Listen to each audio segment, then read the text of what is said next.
অতঃপর তারা উভয় ওই বৃক্ষ হতে ভক্ষণ করল, ফলে তাদের গুপ্তাঙ্গ তাদের কাছে প্রকাশিত হয়ে পড়ল। অতঃপর উহাদের উপরে তারা জান্নাতের পাতা দিয়ে আবৃত করতে লাগলো এবং আদম তার রবের আদেশের বিপরীত কাজ করল, অতএব উদ্দেশ্য বিফল হলো। অতঃপর তার রব তাকে মনোনীত করলেন, তার তওবা কবুল করলেন এবং তাকে হেদায়াত দান করলেন। আল্লাহ তাআলা বললেন, তোমরা উভয় একসাথে এখান থেকে নেমে যাও, তোমরা একে অপরের শত্রু। অতঃপর তোমাদের কাছে আমার পক্ষ থেকে যদি হেদায়েত আসে, অতঃপর যে আমার হেদায়েতের অনুকরণ করবে সে বিপদগামীও হবে না, কষ্টও পাবে না। যে আমার কোরআন থেকে ফিরে থাকে নিশ্চয় তার জীবন হয় সংকুচিত এবং আমি তাকে কিয়ামতের দিন অন্ধ করে তুলব। তখন সে বলবে, হে আমার রব, আপনি আমাকে অন্ধ করে তুললেন কেন? আমি তো দৃষ্টিমান ও চক্ষুষ্মান ছিলাম।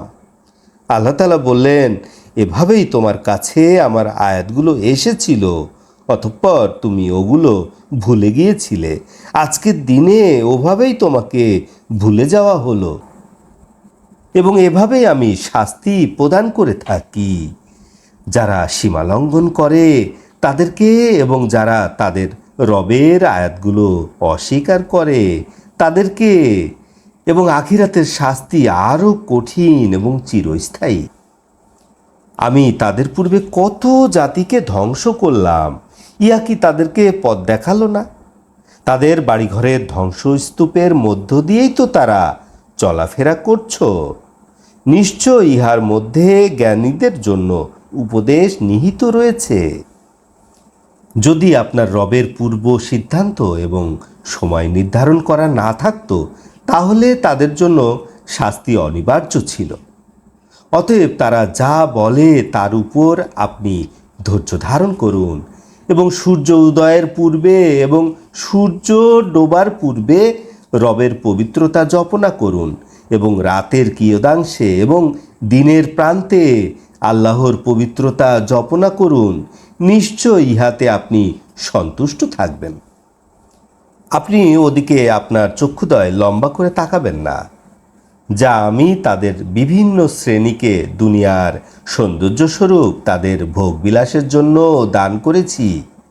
উহা দ্বারা আমি তাদেরকে পরীক্ষা করতে চাই। আপনার রবের দেয়া জীবন সামগ্রী উত্তম, দীর্ঘস্থায়ী। আপনি আপনার পরিজনবর্গকে সালাতের আদেশ দিন এবং নিজে উহাতে অবিচল থাকুন।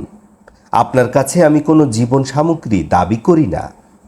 আপনাকে আমি জীবন সামগ্রী দান করছি এবং পরকাল মুত্তাকিনদের জন্য। এবং তারা বলে, তিনি তার রবের নিকট হতে আমাদের জন্য একটি নিদর্শন কেন নিয়ে আসেন না? তাদের কাছে কি পূর্ববর্তী আসমানি কিতাবের প্রমাণগুলি আসেনি? এবং নিশ্চয় আমি যদি ইতিপূর্বে কোনো শাস্তি দিয়ে তাদেরকে ধ্বংস করে দিতাম, তবে অবশ্যই তারা বলতো, হে আমাদের রব, আমাদের কাছে একজন রাসূল কেন পাঠালেন না?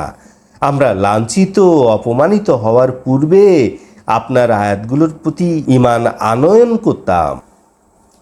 আপনি বলুন, সবাই অপেক্ষা করছে, তোমরাও অপেক্ষা করো।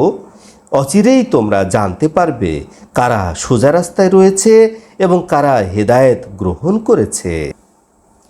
আলহামদুলিল্লাহ রাব্বিল আলামিন।